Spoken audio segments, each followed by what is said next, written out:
Super. Yes, good morning, everyone. Good morning, dear UTech board, Morning. dear advisors to UTech, dear speakers, dear Svetlana, dear guests, dear ladies and gentlemen. Great pleasure to have you with us for our today's Africa Alliance webinar, which will address the topic of boosting the Africa agenda with IoT and data science. I think that is a really crucial topic to help Africa to realize its Agenda 2063 and much more when it concerns the SDGs. So only in 8 years' time. So we need accelerators, and I think the whole digitalization space is here the good one to really improve developments. And that does not only apply for Africa, by the way, it also applies to Europe and other continents. So it just helps us a lot to collaborate in many ways and make us much more effective and efficient. My name is Markus Wiemann. I'm the Director for Partnerships and Institutional Relations. I'm very happy that I can make a bit of an introduction to this nice webinar. So Svetlana is the coordinator of the Africa Alliance, which I helped to set up over the last 1.5 years. And now I've taken over another role. So basically here, just a little bit of safe promo. What we are trying to do is not only to create good webinars, but also to make once in a while very nice expos and awards for each of our alliances. I will come to that in a moment. And here would be the contact point. So if you're interested to make high-level events with us, with our tech forum, which you experienced today, please reach out to me. I would share contact details, all of this in the chat, which you see on the top left on the screen. At the same time, if you don't see the agenda yet, please have a look on the down right side where you see a little icon which looks like a screen with 3 legs, where you can then normally grow up and show and visualize the agenda. That should work. I think Svetlana will make later some more introduction to the admin from the admin side. So let me just introduce from my side then UTech. Unfortunately, my colleague Dr. Igor Gladkov, who runs the Energy Alliance, is not with us due to some urgent matters, but I'm very happy to step in here, of course. So if I'm not wrong, you should all see now a slide which shows UTech Chamber Technology Alliances. So basically, you are an NGO based in Europe, which works worldwide, but which has the following interests. Being based and started in 2015 and professionalized over the last 2 years with hugely growing staff, well, both inside Europe, but also with Svetlana, for example, in Africa. We are trying to bring stakeholders together on the one hand to realize what innovation is, what kind of technology we can use to improve ourselves by becoming more competitive, by working with the public sector to make our common work more sustainable, but also how to grow into new markets which are not yet there, so to establish them, because especially now with the digitalization, with the IoT space, there is so much to explore together, but that needs framework conditions, we all know. So there are challenges which we need to tackle, which we need to work on together, but there are solutions available. So let's dig into this step by step more and more. Today, that's the topic. So in that way, we are offering our value proposition, as it's mentioned here. There's much more in the process, I can tell you at the moment, because we are in the transformation process on our side, where will be making much more offers. So it will be good also here to speak with Svetlana, with myself, with other directors to find out more. Not everything is now already shown on this slide, but as such, the systematics of UTech remains the same. So we are holding both hybrid public and presence face-to-face meetings as well as virtual meetings. These are held in our virtual center where we meet today. So each of our 16 active alliances organizes 1 webinar per day, which you can find on utech.org. Just free subscription is always possible. That makes in total, plus the networking meetings, 650 meetings per year, which offers a lot of opportunities to create new leads and enter into collaborations wherever appropriate. As such, of course, we also create knowledge product. These are our white papers, position papers, and I will also show a bit later our Visions for Europe magazine. There's also the chance, as said earlier, to have and participate with booth participation, so with matchmaking in our summits, expos, and also delegation trips. We also offer a number of UTech programs. which, for example, where the social media program is one where we create little tech flash to promote yourself to our very significantly and rapidly growing network of going into the hundreds of thousands. We are also helping you with, well, improving your digital behavior as well as digital competence. Trade fairs I spoke about, but there's also, for example, our climate action partnership, and Jörg Tuchen, who will come in later when sharing some little reward to our speakers. He basically helps companies to decarbonize their business model, and there are interesting approaches which can be handled. So yeah, stay with us. That is interesting to find out. As such, we have a number of alliances. On the one hand, we have regional alliances, then we have what we call the impact alliances and the tech alliances, addressing somehow areas which we find are relevant when looking into the future until 2030.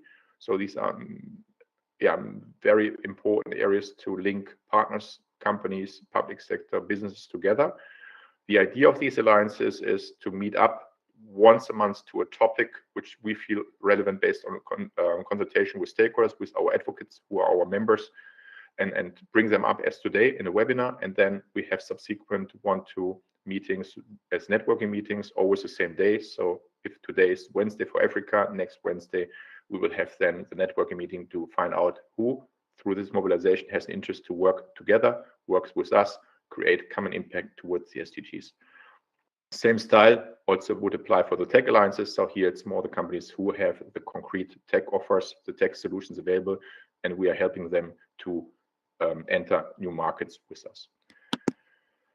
You see here, there's a bit of a plan also coming to the big expos where normally we have about 1,000 participants. That would be our minimum. We try to bring here together 200-300 companies who have their booths. So really to make it entertaining, but also educative, and also, well, for the matchmaking, as said earlier, these are the purposes. So one is already very short in the pipeline. I will share that link also, just that you see a bit on what is the style. It's on the 30th of June, which will address only Latin America, but for those who have an interest to find out on, well, how these expos work, just go on the website, which I'm sharing in a moment, and then register there, experience it, and we will find out on how we can create a common big expo for next year or maybe earlier. You see here, it's just a summary of all the virtual events happening per year. So many speakers, many know-how sharing, many know-how transfer, as we have it today with our dedicated panelists. All that happens not in our earlier tech forum, in our not any technology EU. We now have a new tech forum, which offers basically what you see here, a modern style way of getting closer to business opportunities, trying also help here our companies to enter into commercial opportunities. And yeah, please find out and come with us. Yeah, with this, I would like to close at least my my introduction on UTech. Thank you so much. As said, I would share also my LinkedIn contact. I would share my mail address. Reach out to me when it comes to this, let's say, strategic dimension. If there are concrete activities where you'd like to work also with other lines, not only in the African one, please reach out to Svela, also myself. We are very happy to link you up with the concrete colleagues that you can find out how to work in that area. Thank you so much again. I saw my camera switched off. Sorry for that. It seems that I got disconnected, but I'm very happy to close at least with being visible. Sorry for that. Yeah, so Svela, I think thanks so much for letting me introducing UTech. Wishing you a very good panel discussion. I think you have a very nice dedicated round of panelists today, and up to you, and panel back to you. Floor is yours. Thank you. Thank you so much, Marcus, and also for the UTech introduction in such a short notice. Yep, always appreciated. And now I'll move towards introducing the panel here today. I'm taking back the presentation, right? So in a moment, I'll be able to share my screen with you. You're back here now. And for our panel today, we have Evelyn Gacha, who is the founder and CEO of TechAwat Kenya. Evelyn is a thought leader, corporate trainer, speaker, and strategy advisor on the fourth industrial revolution. She's the founder and CEO of TechAwat Limited and the 4IR Academy. Evelyn serves on 2 boards, the Women in Tech Alliance at the European Technology Chamber, as well as board member and president-elect Rotary Club of Ngong Road, that will be Nairobi, Kenya. He's the author of a book titled Understanding the Fourth Industrial Revolution and several 4IR articles. As a 4IR thought leader, media channels have interviewed her and she has spoken at various conferences and events. Evelyn has also received global recognitions and awards as Inspiring 50, United Kingdom award winner, Who's Who in Industrial 4.0, Top 50 Global Thought Leaders and Emerging Technologies. And my screen has stopped sharing. In a moment, I'll be back. And Top 50 Global Thought Leaders on EdTech. Before founding TechAwatch, Evelyn worked in the corporate world in various sectors of the economy, such as oil and gas, corporate banking, power, infrastructure, manufacturing, and real estate. Just a second as I share my screen again. Apologies for that. We were here. And next we have Anton Dries, who is an emergency IT expert from Monday.com in Israel. Anton has over a decade of humanitarian experience, and during the last decade, he recognized that end solutions are developing on the scale of the private sector in the open market, while humanitarian practices for implementation and M&E lag, resulting in low efficiency and financial loss. This realization motivates him to join Monday.com and establish their emergency IT response domain, which serves as the company's social responsibility arm. And finally, from Tanzania, we have Shukuru Amos, who is the founder at Tanzalite. Shukuru is a content writer and creator, digital marketer, and agency owner with plus 5 years of living and breathing digital marketing trends. I like that.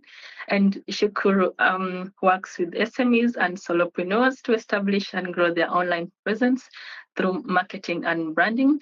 And now I'll give the floor to Evelyn, but before I do so, I'd invite you to take use of the public chat, which is on the upper left of your screen. Do leave in your contact details, do leave in your questions to the panelists. We'll be having a panel discussion at the end of the initial round of introduction at 10 o'clock. And if you cannot see the screen, click on the bottom right screen icon. We'll be able to restore presentation. Now I give the floor to Evelyn, and I can see your screen is loading. Let me just make you a presenter.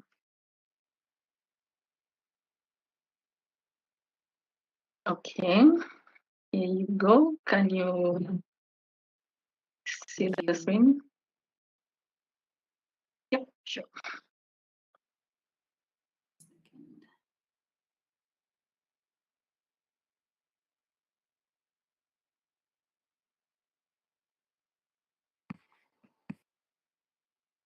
We cannot see yet the screen, I think, Svetlana. Yes. Now it comes. Now it comes. Very good. Okay, good. Thank you so much, Svetlana, for the introduction. Thank you, Marcus, as well. Thank you to the UTech Chamber for this opportunity to be able to share insights. Everyone, my name is Evelyn Gatia, like I've been introduced. And I'll be taking you through and what solutions, boosting the Africa agenda. Just a second. Your voice is breaking. Maybe I can support by sharing the presentation from my side. It will, I think, maybe go a long way in helping you the audio. Okay, is that all right with you? Okay, let me stop sharing. Sure. All right, then I'll take back the presenter right. And Shukuru, you've raised your hand. Would you like to leave a chat, or would you like to tell us what's going on? Maybe you can write to Asmat or Kumar in the public chat as well. And in the meantime, I'll share Evelyn's presentation.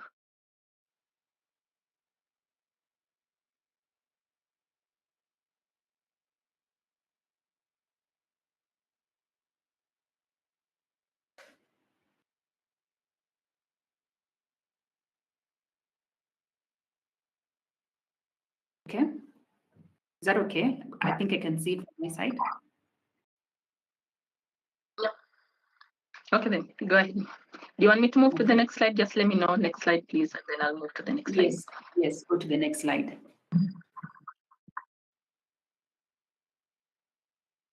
Good. So yeah, so a little bit about ourselves as TechAwat.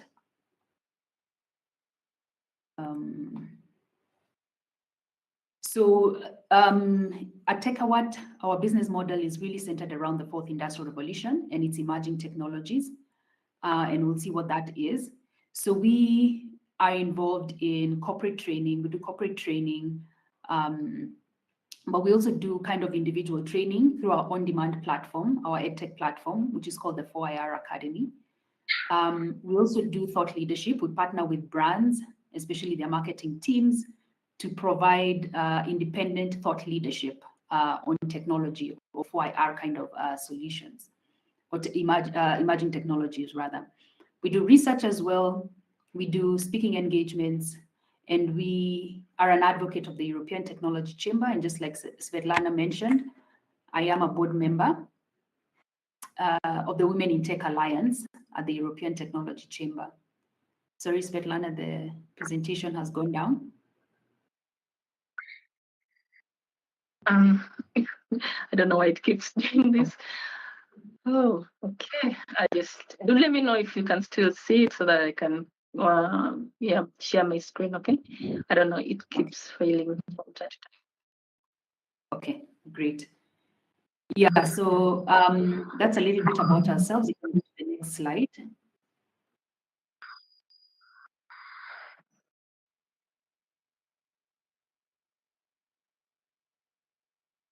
Yeah, so the fourth industrial revolution is really about, and this was championed by Klaus Schwab, who's the chairman of the World Economic Forum. It's the coming together of the physical and the digital worlds. And, the emerging technologies that will make that happen are those, that I've listed there. So we have Internet of Things, artificial intelligence, big data and analytics, advanced robotics, and there are many, including the metaverse, including augmented reality, virtual reality. It seems to have dropped off, Svetlana. Presentation again.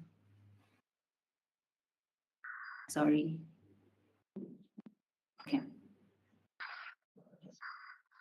Yeah, so, and how that fits into our agenda for today in terms of IoT and data science, you'll find that IoT and data science are part of the fourth industrial revolution and its emerging technologies.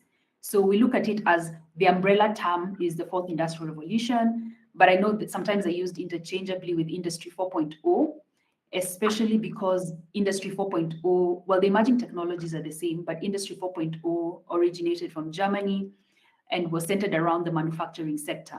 But when we look at fourth industrial revolution or 4IR, it looks at the wider economy across the sectors, whether it's healthcare, whether it's fintech, whether it's agri-tech, so various sectors of the economy. Svetlana, I think it's dropped off again. I'm not sure why it keeps doing that, but we'll hang in there. Okay. Okay, great. So just an overview of, and this slide doesn't seem to be very clear, but I'll explain what it's about. Partech issues a report every year showing the Africa Tech kind of activity around venture capital, specific to African technology. And one of the interesting things that they found, if you look at the first column, is that the total equity funding for Africa Tech, and I think it's a good indicator of where we are as a continent in terms of technology. Is it easier if I share? It's dropped off again. Yeah, please. Yeah, yes, please. I don't know why it keeps doing that on my end. I think I'll give you the presentation rights again. Okay. I have no idea why it does that. Okay, you have the presenter rights now. Let me try.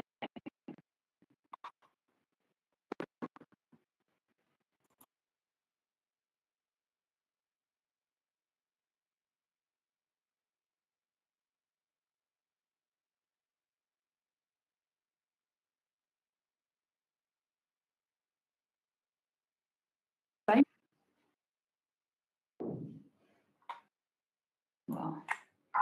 I can't see it yet. It's not loading. Maybe it will in a short while. I couldn't hear anything, so let me just try and reshare it again.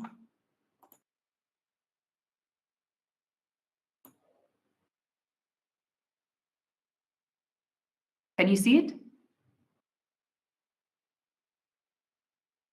Yes, I can see it.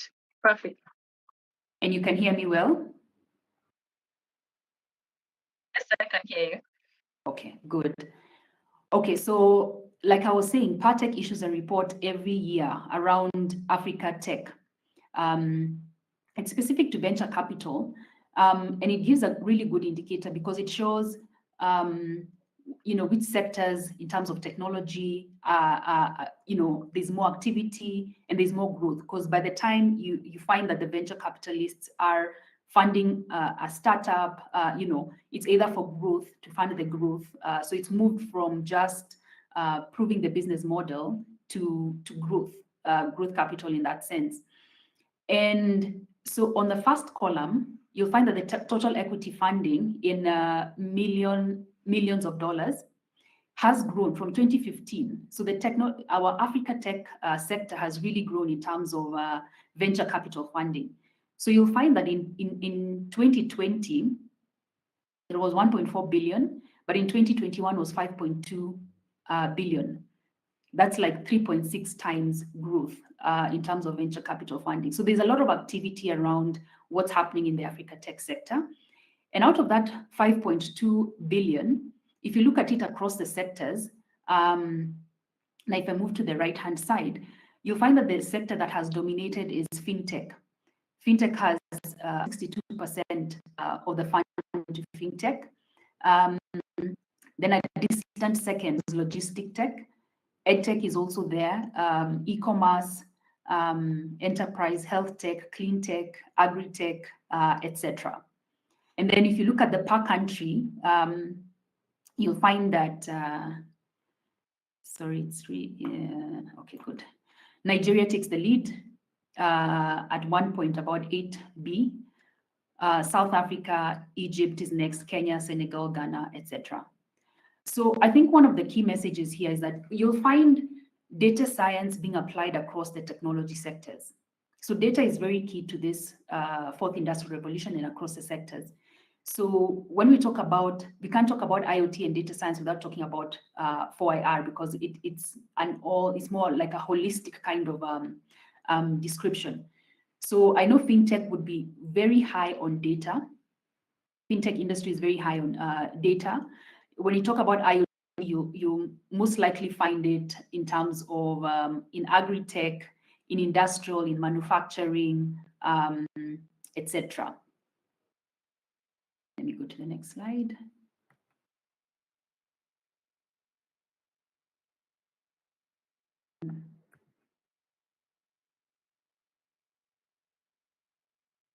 I think it seems to be stuck.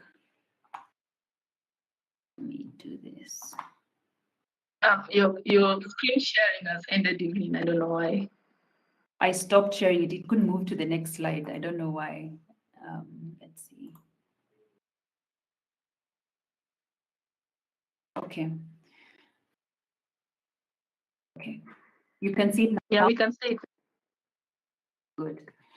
So in terms of the challenges to growth of IoT and data science, one of the things that we find is a skills gap. So do we have people in industry who are not just generally in industry, in corporate, in startups, but startups are really good in terms of embracing the emerging technologies. But when you talk about SMEs, and especially SMEs, let me talk about SMEs, you'll find that there's a skills gap in terms of the knowledge around, and especially maybe the SMEs that were more involved in the traditional setup. prior to the digital revolution, you'll find that the acquisition of the skills is lacking. And these skills, I'll talk more about it in terms of the necessary skills, where you don't have to have the technical skills, but you can have the strategic skills. Again, awareness of the use cases, the benefits, the return on investment. So you'll find a lot of even manufacturing SMEs may not understand, for example, what it means to have a smart factory. What are the benefits of having a smart factory? What is the return on investment? Why should they invest in this kind of technologies? What's in it for them? You know, why can't they just continue with the traditional mode of manufacturing or the manufacturing setup? So there's a lot of awareness that is not there in terms of the use cases, how IoT is being used, manufacturing, what the benefits are and the ROI. Again, infrastructure is another thing. Connectivity and electricity is key, because if you don't have electricity, then it goes along with connectivity. So that's a key thing that needs to be looked at in terms of infrastructure. But then another key thing also is, as we move to more and more connected devices via IoT, the more reason we need the 5G networks, which again are being rolled out. I think we've seen Kenya is currently piloting, and other African nations as well, have launched 5G, which is key in terms of the capacity to be able to accommodate the connected devices in that sense.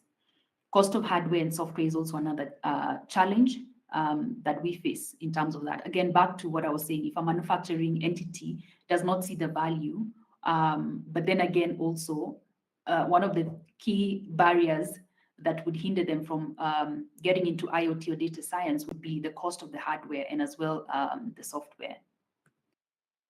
So how can we solve these growth challenges? I put it into two pillars: education and strategy. I feel like those are the two key, and under those two key pillars, you will find the other things that we need to look at. So education is very key. And education, I put it as, from primary school to secondary school to university level to, postgraduate, and to even when you're in the workplace in terms of training or learning and development. So I talked about strategic skills, and at our academy and our training, we focus on strategic skills. So these are the skills that give you a high-level, big picture view of 4IR, the emerging technologies, and how they are being used across the sectors. And it gives you sort of a high-level, simplistic view, such that if you do not want to go into the technical details of IoT, as an engineer or as a software developer, then you can get the high-level view. So if you're a CEO, a board member, you don't necessarily need to learn how to code or how the software works. You can always get someone to do that, but you need a high-level understanding of how they are functioning across the sectors and the different use cases, etc. So one of the key and strategic skills, I think, would be one of the key things across the education spectrum. So whether you're in primary school, secondary school, university, I think it's important, on top of having technical skills, we need strategic skills as well. The technical skills, when you look at IoT, creating the IoT environment, the smart sensors that are included in that, how data is going to be collected from whatever they're collecting data from, and how that is plugged into insights for the business, how that is plugged into remotely monitoring the factory, etc. Education also means redesigning our curriculum, our education curriculum, again, across the education spectrum. When we talk about strategy, so once you're aware of what these technologies are, 4IR and IoT, data science, then you can be able to have an understanding and be able to shift your business to the next level. So you need strategy in that sense. And I talk about strategy at three different levels. So at your own individual level, remember, any organization is made of individuals.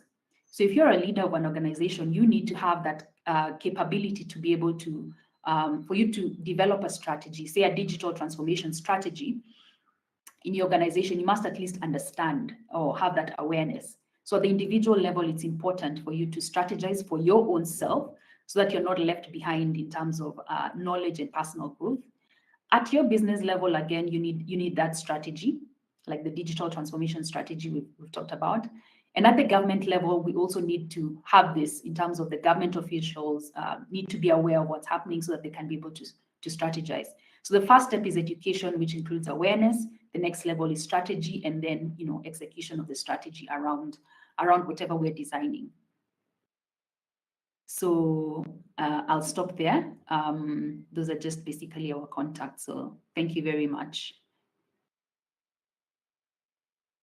Thank you very much. And also, do leave your contacts on the public chat for people who like to get in contact with you after this presentation as well. If you're joining us, I'm Svetlana, I'm the coordinator of Africa Alliance, and today I'm calling from Nairobi. Feel free to use the public chat to interact, post questions to the panel. On the bottom right of your screen, we'll be able to restore presentation. As well, we are going to move to our, our next panelist, and Anton. So what I'm going to do right now is give you the presentation, right? There's an icon which has been added on the bottom center of your screen. If you can click on that, you'll be able to share your presentation. Please, the stage is yours.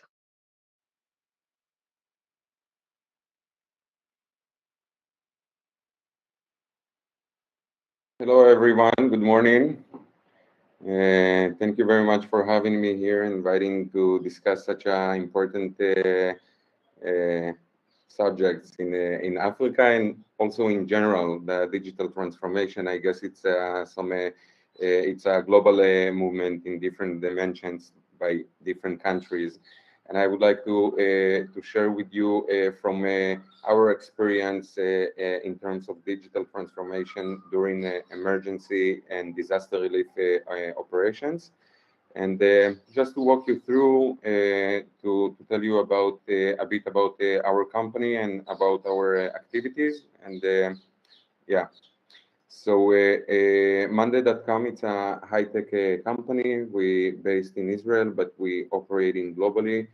We created a Work OS platform. It's a work operation system that the building blocks that building this platform can basically be used for any different operational efforts. As part of our social responsibility commitment, we established the emergency IT response domain, which aims to bridge the digital divide among NGOs that providing disaster relief in emergencies, also supporting local governments on how to enhance their disaster relief performance. We have over 150,000 customers worldwide, so it's not a startup, it's an ongoing company. And this is an example of the different companies that you can see among our customers. And yeah, so with this slide, I would like to give you just like the general context of what is the what is the scope of the market that we're talking about. And here at this slide, you can see that only the EU's initial humanitarian aid for 2022, it's estimated on 370 million euros just for emergencies response. So I would like just to give you better sense like how much money invested in such efforts, but at the same time also to ask ourselves how this budget and how these donations being managed, and is it providing actual equal support for the vulnerable community or appropriate evidence-based interventions, etc.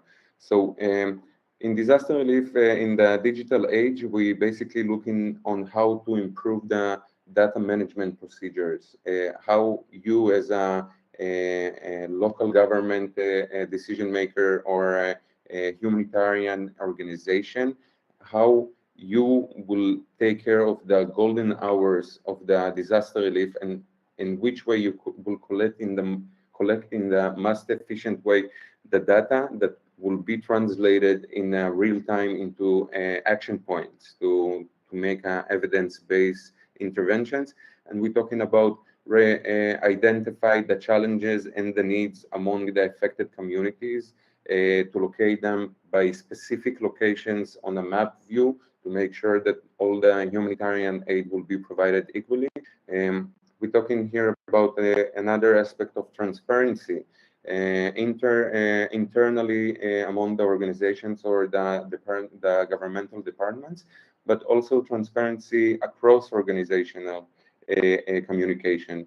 One of the challenges that we face in these days is how to mobilize support and budget nationally and internationally, and it can be improved only by a high level of transparency of data and information flow from the affected areas.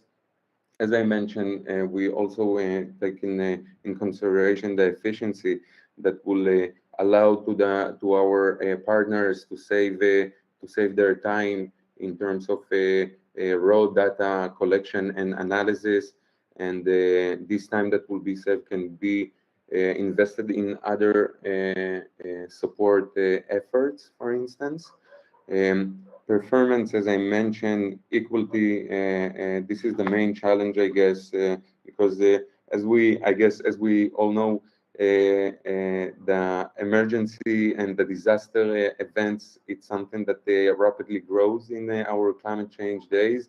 So, and we need to see how we as a society, as a private sector, as the non-profit sector, keeping on progressing and developing our tools for implementation and performance, being updated to our open market tools that existing. And last and not least, the sustainability. Myself, I'm coming, as Svetlana mentioned, I have over one decade of experience in humanitarian sector, specifically in the WASH sector. And the numbers at the WASH sector presenting very problematic situation that only about 30 to 40% of all WASH interventions are failing after 2 years of implementation. So if we will take just for the context of the meeting, just if we will take these numbers and we will take 30 to 40% of it, and we say that this investment that should strengthen the local communities at the end of the day, not providing the impact that they should because of lack of digital tools and for ensuring the sustainability of it as a solid M&E plan. Like, okay, we created the WASH infrastructure, but what is the long-term plan for monitoring and evaluating the performance of such infrastructures? And we can, I'm giving you just the example of WASH infrastructures, but we can definitely find the same challenges and obstacles among the various of sectors that we talking of international development field. And these issues, these challenges, we of course not the first one that recognize them, yeah. And this is why we following the recommendation of the CINDE framework, that one of their main point that they raised and emphasized that the biggest challenge of the humanitarian performance, it's digital tools of data data management. So this is what guide us in our emergency IT response domain, and of course that part of it, it's promoting also SDG number 17 that talks about a partnership among various organizations to to promote the achievement of the SDG goals of 2030. From my perspective, from our perspective, the main challenges in digital transformation is as follow. So we would start with the first one, as been mentioned in the previous presentation. We need to see how we're strengthening the technical capacity in any area that we work in it. It's great that we have comprehensive use cases for whole information cycle management, etc.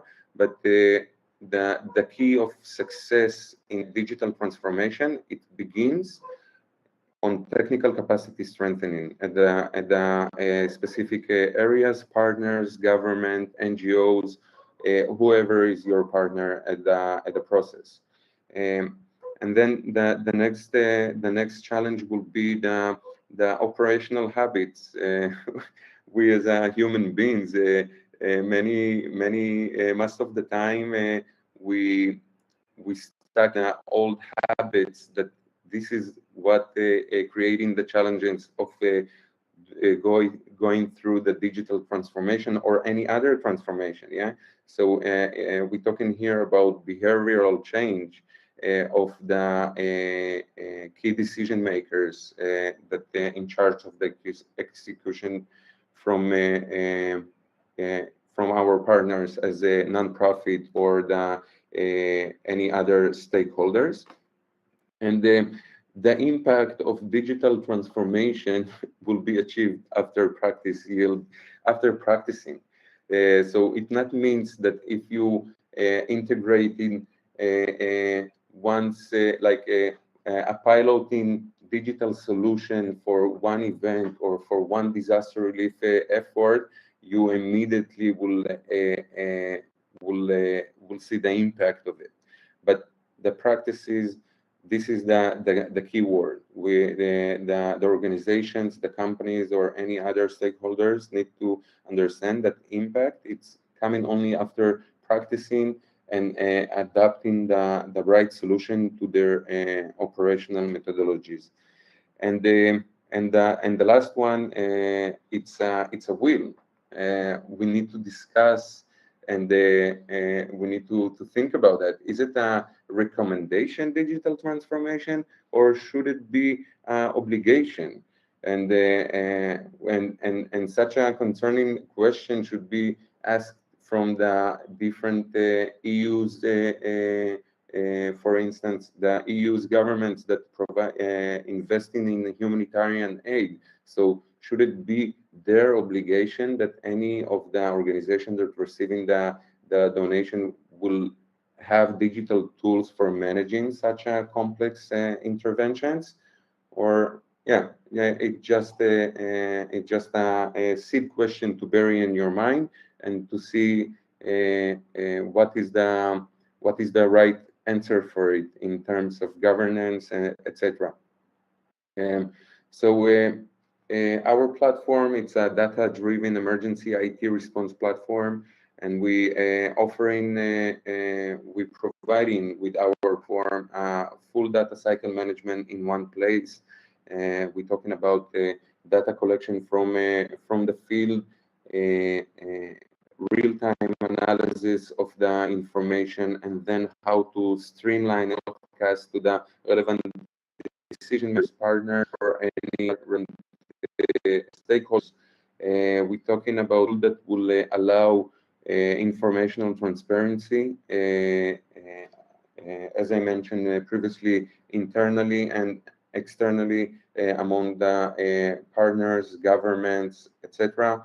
With our solution, the decision makers can get a real-time situational analysis to understand by location on a map, for instance, what is the needs, what is the challenges, who is the focal person that they repeat that, and how we validating the authenticity of the raw data that we're collecting. So we have various solutions for such processes, and of course, the platform and the main advantage of it is to to bring to the decision makers and to allow them to take fast and knowledgeable decisions during the golden hours of disaster relief procedures. Of course, another dimension that we have in our platform, it's interactive reports. Many times that the manpower invested in collecting data and creating a situational analysis reports for the international communities or the national governments whatsoever. So this process we also succeed to automate in our platform, and you can create templates of reports that the data that will be integrated in the reports will be updated in real time automatically. And of course, as and nothing will be worth if we won't be able to measure our so as an NGO or as a State Department, how we measuring our impact of support, and such a crucial procedure of evaluation and measuring of the impact that you're creating by the response to the specific event, also possible in our platform. Yeah, so this is on my end. Of course, you're welcome to presentations, doubts, or to contact me in chat. I will mention once again that these services, this kind of support, we will be providing in kind as part of our social responsibility commitment for nonprofits. So yeah, thank you very much for having me, and hopefully we will be in touch soon. Thank you. Thank you very much, John. Well, I like what you say. Just the will to take on the digital transformation is something that will go a long way into realization of the Sustainable Development Goals. And now, finally, for our speaker, I'll welcome Shukuru to the platform. I'm going to share my screen with you in a while. First, I'm going to mute so I can limit background noise on my end. And Shukuru, once you see your presentation up, please, you can start, okay? Okay, great.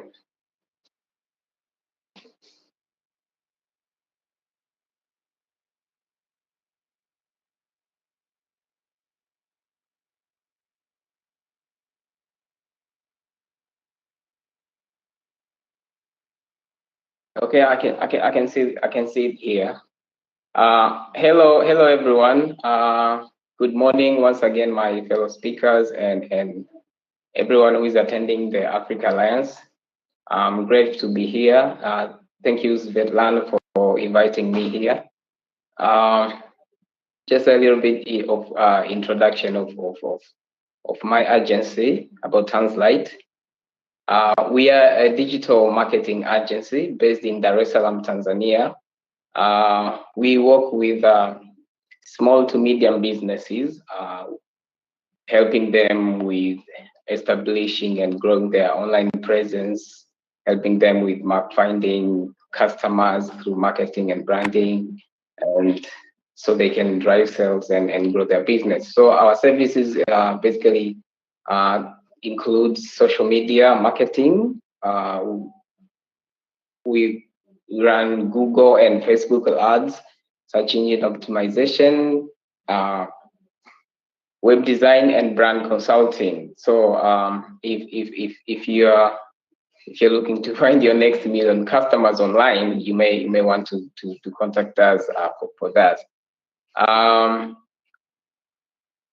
I will specifically share my insights on today's topic based on what I do,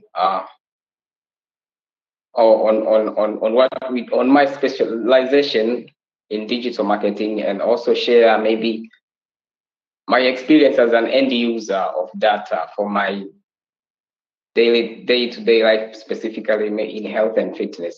So I always run once a week between 6 to 8 kilometers, and what makes my workout interesting is the data that gets collected along the way. So what I do is I just run, and the information from maps, from weather, information from my body are all put together for me to see. So I don't even know how the process goes about this, but that's the beauty of data. So I get to sit back and I say, oh, so this was my pace, this is my heart rate, or anything like that. So I think as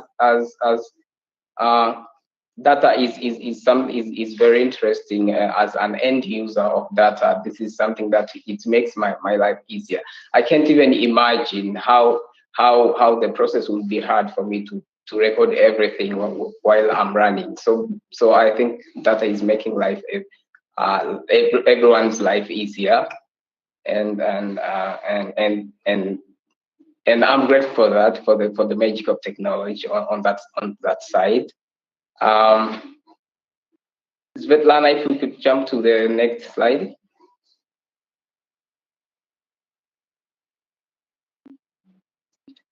Okay, so as my previous speakers have said, big data is positively impacting almost everything we do in life. So from military intelligence, to space aviation, space science, aviation, banking, health, and more. Like I shared my fitness and wellness lifestyle. So I benefit greatly from data, actually. So in my area of specialization, digital marketing, I believe that digital advertising, it starts and ends with data. I can think of how of any business that is online that has not greatly benefited from digital advertising. It's basically the pillar that holds just about every business on the internet.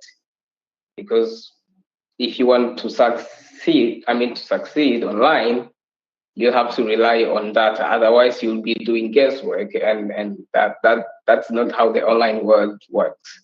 So for business to tap into the Africa's growing internet economy, they must embrace data, and data allows business to gain insight into the beliefs and the shopping behavior of customers. And with this information, they can tailor their product or their services to deliver exactly the kind of service their customer wants, and that will result into making more sales. On the left side of my slide, there's a little bit of we can see the state of internet in Africa for now. So this is the report by Google. It's estimated that Africa's internet, the internet. Sorry, I'm having a challenge here. Okay, so Africa internet economy is expected to reach $108 billion in 2025, and as you can see, by the year 2019, almost 40% of Africans are connected online. So that it's a big number, but it's not where we are. If we are talking about actually connecting Africa, we do have like 700,000 tech talents. So these are basically software engineers who are in Africa, who are making driving tech innovation. So by looking at this data, you can actually see that the internet economy in Africa is booming. So if we are going to talk about the digital transformation. If you're going to talk about connected devices in Africa, if we are going to talk about artificial intelligence, we have to look into how many of Africans are actually connected, because you can bring any of those technologies if Africa, maybe at least 1 billion of people of Africans are not connected. So it is important to know how much of Africa is actually connected. And this is good insight for anyone, for foreigners who want to tap into the growing digital economy in Africa. Whether you're bringing any kind of digital technology that will help Africans to grow in any sector. It could be health, it could be education, or anything. So when we speak about bringing, data science to Africa, actually, as we have addressed here, I'll just point out 3. The one that the biggest challenge that I think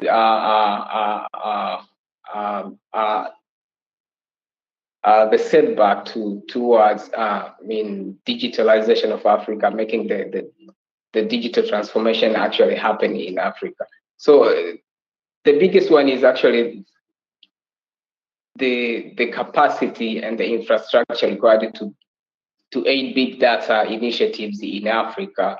So if you're talking about AI, if you're talking about IoT, I think the best infrastructure for this technology to thrive, maybe we can talk about 5G technology. And right now, when you talk about 5G technology, I don't think if there are more than 5 African countries that have 5G technology in our country. So the countries that are actually leading in 5G technology and AI, I mean artificial intelligence.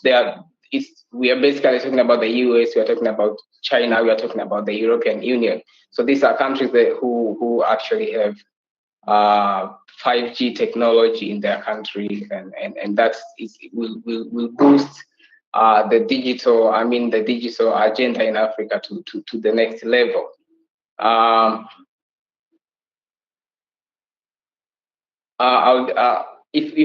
Okay. So talking about big data, so I think much of data, of Africans' data right now is stored in somewhere in California to companies like Google and Facebook.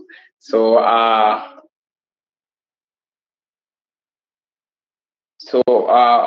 in Africa, I don't think we have. It was Rwanda that the only big data regional hub for Africa that was built in 2020. So we may need more of this if we are actually going to talk about big data in Africa. So basically, so for now, most of our data. So we are talking about Africa.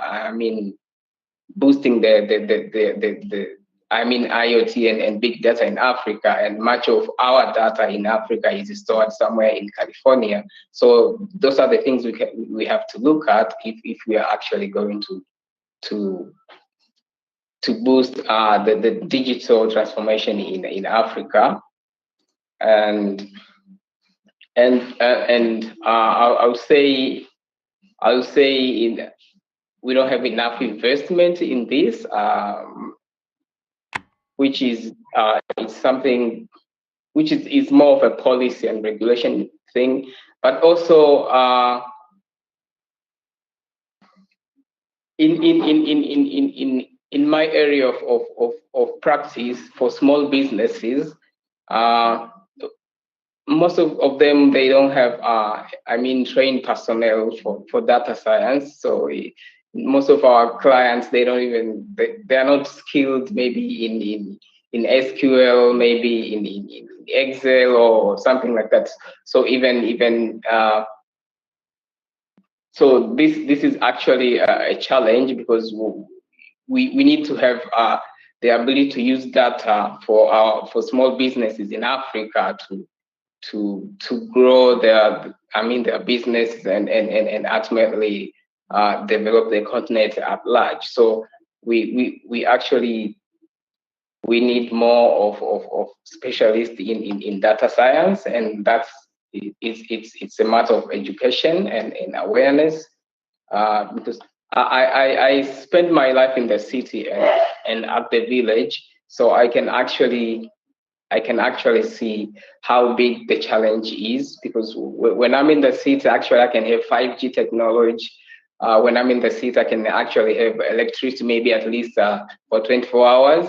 But when I go back to the village, so everything changes. So actually, I'm speaking from experience. We still have these things to look at. So I think I'm on this. Yeah, I'm on the challenges slide. Okay, so that's my experience, my hands-on experience. When I go back to the village, in most cases I'm disconnected. I'll be online. Maybe I can't even access 4G technologies. It's usually 3G or something like that. So basically, my ability to use the digital world for my day-to-day activities limited when I am at the village. But when I'm in the city, that's fine, that's okay. So if we are talking about connecting Africa, the whole of Africa, we have a big task on these things, and much of it is on the on solutions. I can.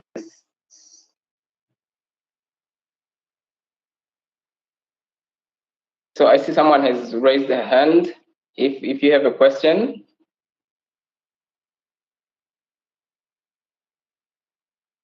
Hello.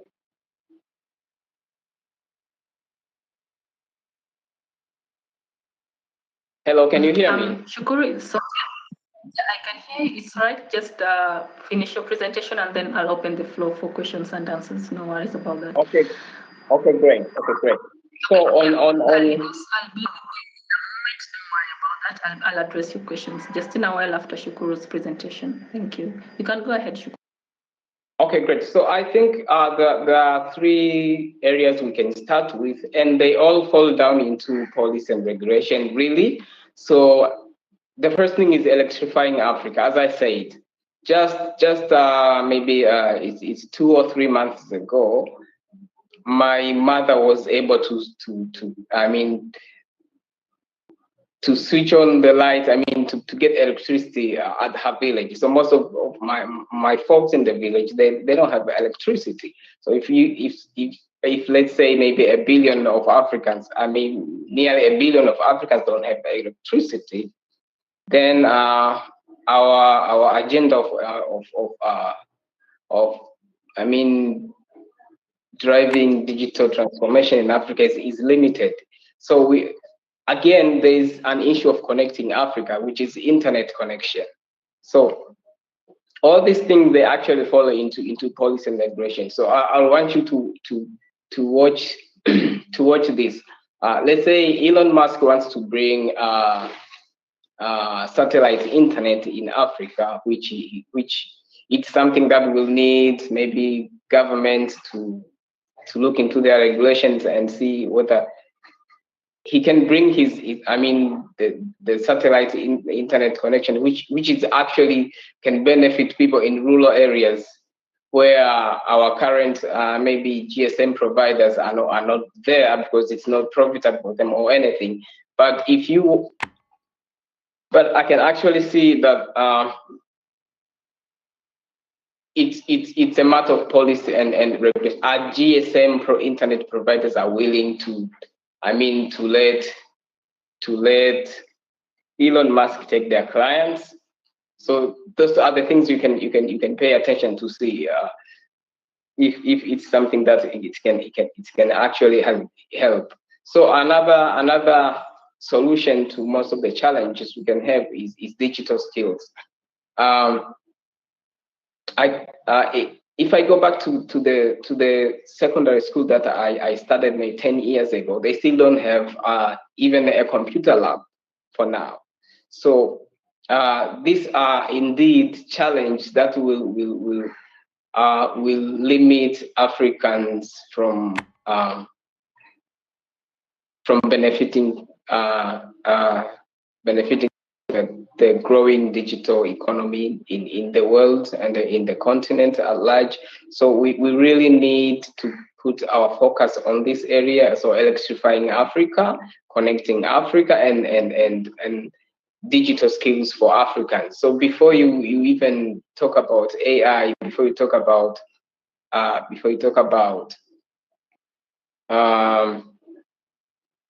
IoT, the metaverse and everything. So Africans need to be connected first. So Africans need to have a reliable source of power, and they have to be skilled even in the base. They don't have to understand the SQL. They don't have to understand Tableau. They don't have to understand any of those. They just have to have the basic skills on how to navigate the digital world. And with that, we can sit and talk about how we take Africa from here to the next stage. So that's from me. I'll leave my contact on the public chat for anyone who is interested to talk about anything about Africa. So I'm actually very passionate about talking about the digital landscape in Africa, and I do this quite often on my LinkedIn page. So if we can connect there, you can actually have an interesting conversation out there. So thank you, Svetlana. Thank you, everyone. Thank you so much. Electrifying Africa, connecting Africa, and digital skills and solutions towards boosting Africa with IoT and data science. I'll go ahead and invite all our panelists here and also the audience to our working group meeting next week, where we'll be looking at empowering Africa communities with internet connectivity, as well as channeling ways and compounding ways on how we can bring these solutions to life. Thank you very much, Shukuru. Now I'll invite all the panelists back to the room for questions and answers. I see there are some questions already in the public chat as well, but also from your discussion, I maybe just to throw in 1, 2, 3 questions. Maybe someone or one of you, if you, I'll ask the question, and then you go ahead and unmute or raise your hand to answer the question. So maybe firstly, how can startups and SMEs in Africa position themselves to be at the front of IoT and data science? Yeah, question is open to all. Unmute. Raise your hand to answer. Yes, Evelyn, thank you. Yeah, I think, yeah, that's a good question. I think what I would say, like SMEs are really, I think globally, they actually represent about 90% of the businesses, and create about 50% of jobs. And so they're really key to driving the economy in Africa and globally. But since we're talking about Africa today, let's stick to that. So I think how startups and SMEs, I think startups essentially because they are more innovative. So by the time a startup is coming up, they've come up with an innovative idea, and they're looking either for funding or a way to scale in terms of their idea. But a lot of gaps we find with the SMEs, and so how exactly we can position, or they can position themselves, and I think that has been mentioned. Reskilling is it's a word that has been overused, but rightfully so, because it starts, like I said, it starts with education. So across the sectors, if you're an SME, it's very important to get knowledge or awareness And there are many courses out there that, if it's Udemy, Coursera, LinkedIn Learning, even our own 4IR Academy. So there are many areas where you can find both strategic skills and technical skills. And I think also in Europe, we find a lot of 4IR competence centers or Industry 4.0 competence centers. So this just bring together knowledge where, like the larger corporates have the knowledge and they're able to give it back to the community. I think the idea is larger corporates have access to capital and technological know-how. So if they can partner together in kind of like PPP kind of transactions or PPP kind of initiatives, PPP being public-private partnerships, where they bring in to the table what they have or what their skill is or what their strength is to be able to uplift SMEs. I think that's one of the areas. In Africa, I see a lot of digital hubs, innovation hubs, and that's another way to plug into innovation, to plug into technology. Because what happens is that there's a community there, and that community will provide, because the hubs themselves have connections to venture capitalists, different funders, training solutions, name it, whatever you would need if you're a startup, for example, or an SME, whatever you need would be in that community. Another area is regulatory sandboxes where, these are like innovation hubs, but government is involved or government entities are involved. There's value in being part of those sandboxes, especially for startups, and especially because government is involved or government entities are involved, they're able to walk through the process and see what are the loopholes, what are, startups or SMEs lacking, how can we help them? And this is from a government perspective. So government being in the room, it's an easier sell for you to be able to have your voice heard in terms of policy and upcoming policies and stuff like that. So I think the major areas where startups and SMEs can position themselves is in education, in terms of reskilling. They can join hubs, training hubs, digital hubs, innovation hubs, regulatory sandboxes, and also just engaging with technology, really being at the forefront, engaging with platforms where they can sort of get necessary skills. Yeah, I think I'll stop there.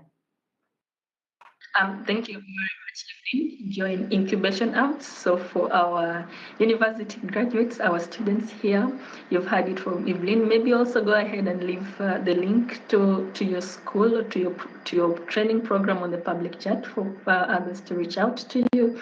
And also, Anton, I was wondering from your presentation if there are practical cases to showcase best ways to act, for instance, Anton? Yeah, for sure. So one of our we have actually two recent projects that we rolled in Africa. The first one, it's in Eswatini, and we supported the local government with their COVID-19 vaccination rollout. So basically try to imagine how country as Eswatini, without any medical tracking database or logistical capacity, can roll out a national vaccination campaign. So basically we partnering with the NGO, and we created a platform A to Z for from the initial step of receiving the vaccination into the country, how to manage the whole supply chain during our platform, how to make sure that the vaccines will reach to the remote communities and it will be provided equally among all the citizens of the country. How you managing the medical team that includes over hundreds of nurses and doctors that need to provide to give these vaccines, also being managed on our platform in very easily way with the dashboards that streamlining to the decision makers, the progresses of the vaccination campaign, etc. And it was a great success. And actually, the Eswatini government made it pretty impressive, and they vaccinate the majority of their population. So this is one case study of how our support can benefit NGO and local government. And the second case study, it's from the recent floods in Durban in South Africa, where we collaborated with the Red Cross South Africa. And there also it was a use case that based on the importance of the actionable insights during the golden hours, to understand what is the main areas that been affected and what is their main challenges and needs, and how this data collection can be translated automatically into action points instead of just collecting the database that will be lying there and someone need to go through it and analyze it, which can take some time that usually in disaster relief you don't have this time. So with our platform, we allow them to automate these procedures and to make their lighter in terms of fast and knowledgeable decision making during the golden hours of disaster relief. So this is just two examples from our recent projects in Africa, and of course we currently working also in Poland and Moldova, where we supporting the national governments there with their Ukrainian refugees support management tracking. We operating in India, supporting their also local NGOs and governments in terms of enhance their managemental skills and tools of extreme weather event managements. So this is on a very brief overview of our projects. Yeah, thank you. Yeah. Right, and also I think it goes a long way into answering a question that was posted for you on the chat. Someone was asking, Anton, do you have anything for the health sector disaster management? Yeah, I think it's well answered, only that it was in Eswatini and South Africa. I don't know if you have something in Kenya, because the question goes along to ask if you have something in Kenya, to be precise. But yeah, glad about the work that you're doing. Please go ahead. Yeah. We currently don't have something in Kenya, but I'm definitely we open for communicating and exploring potential projects as part of our commitment.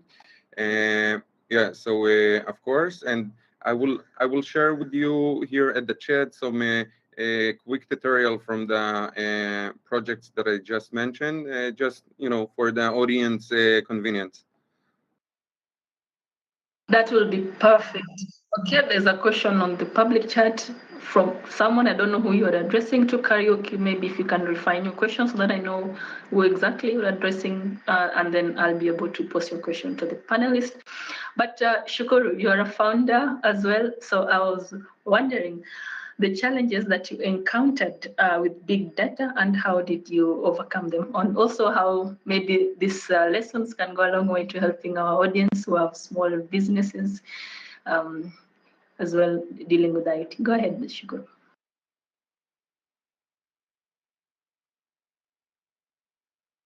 You're muted, Shukuru. Oh, sorry.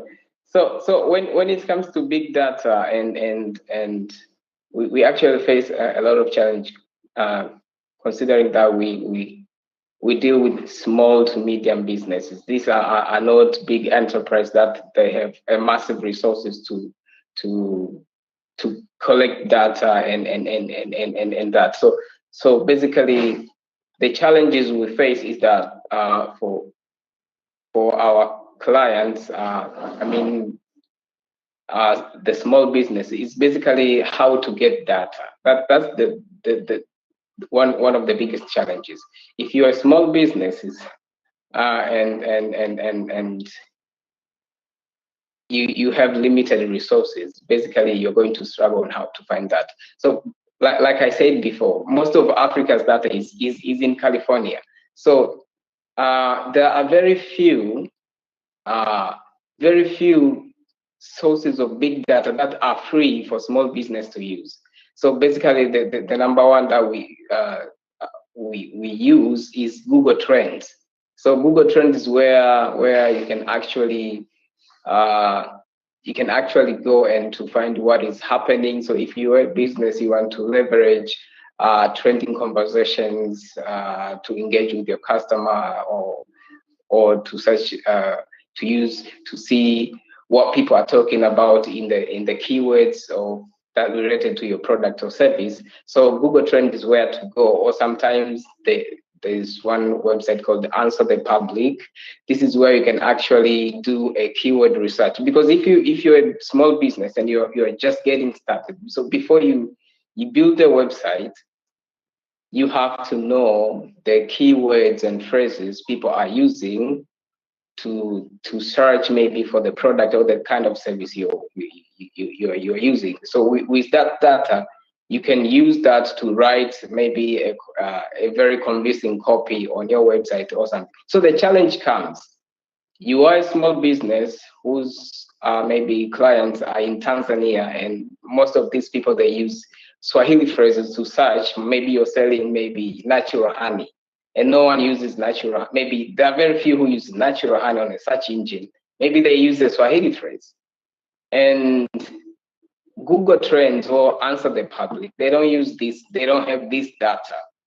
I mean, Tanzanian data on their on their database. So that's the challenge in most cases small businesses face when trying to utilize big data to maybe to optimize their services, to optimize their offers and everything.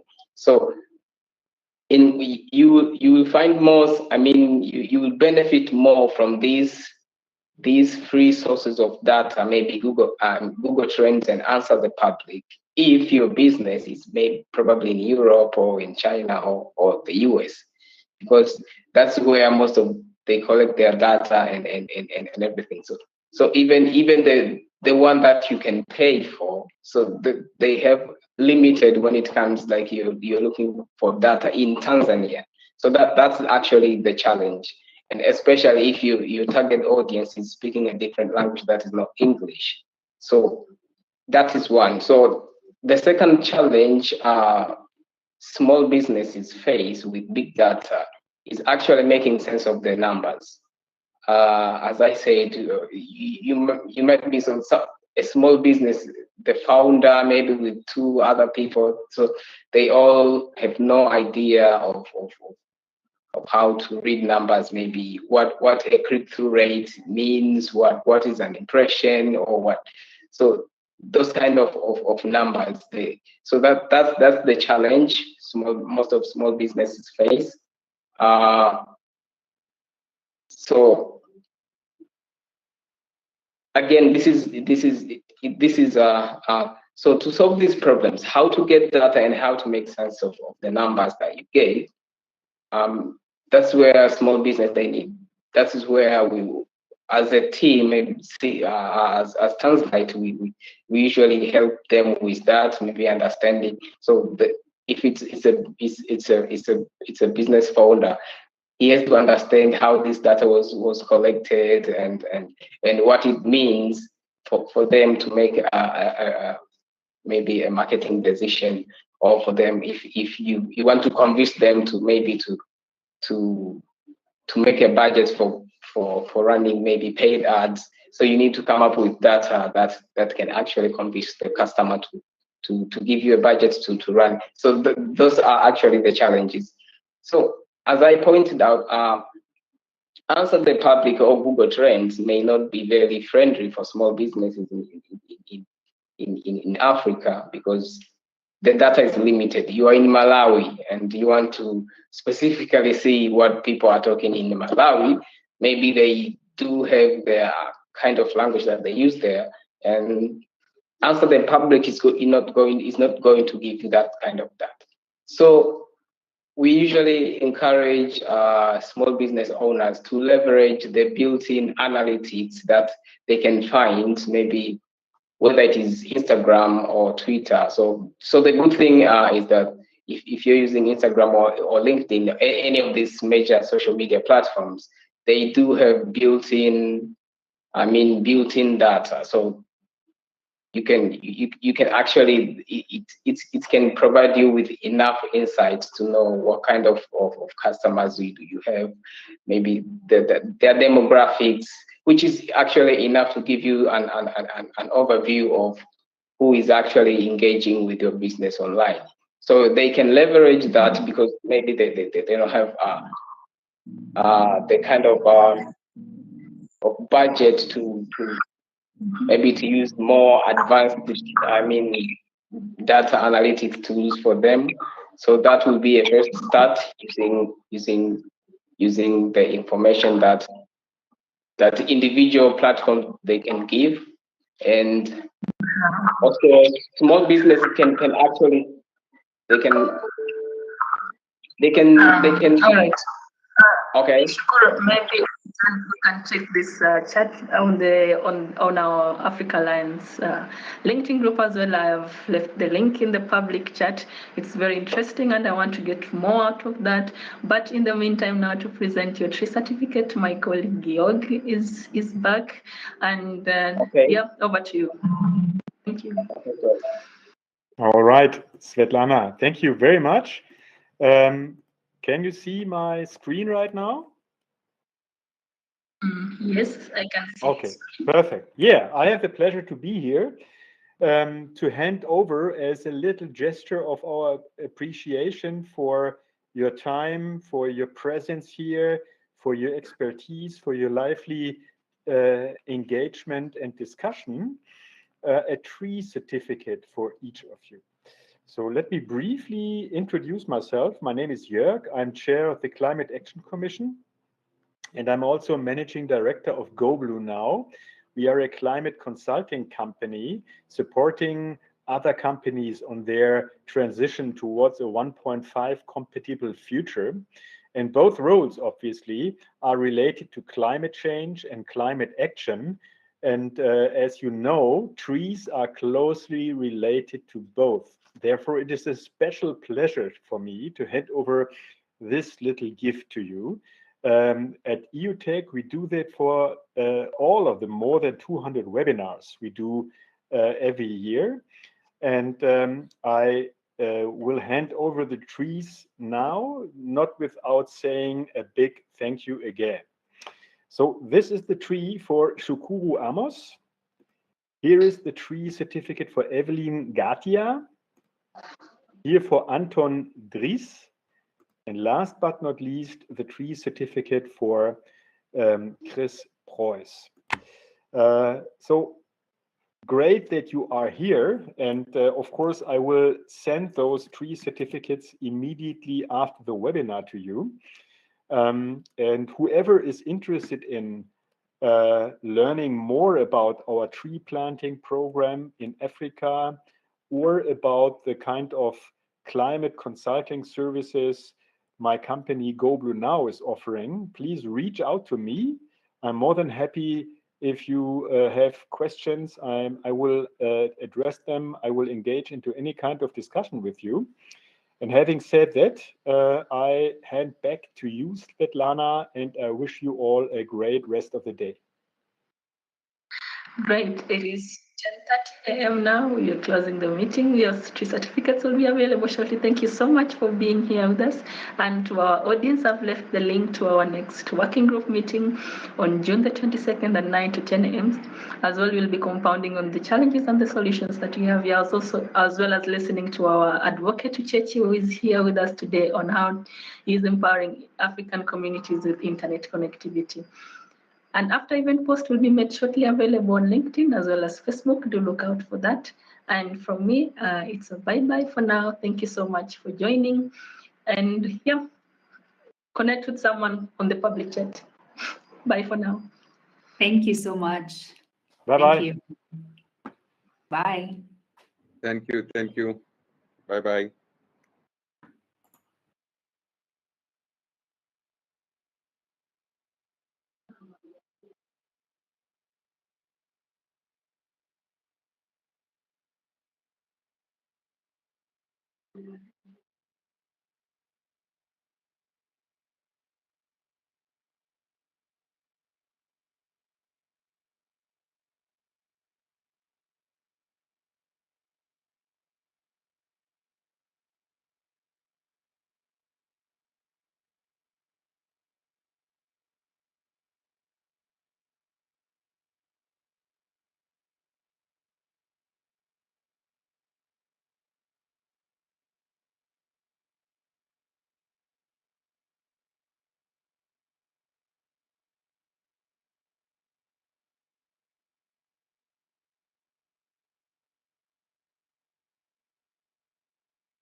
Asmat? Asmat, have you stopped the live recording?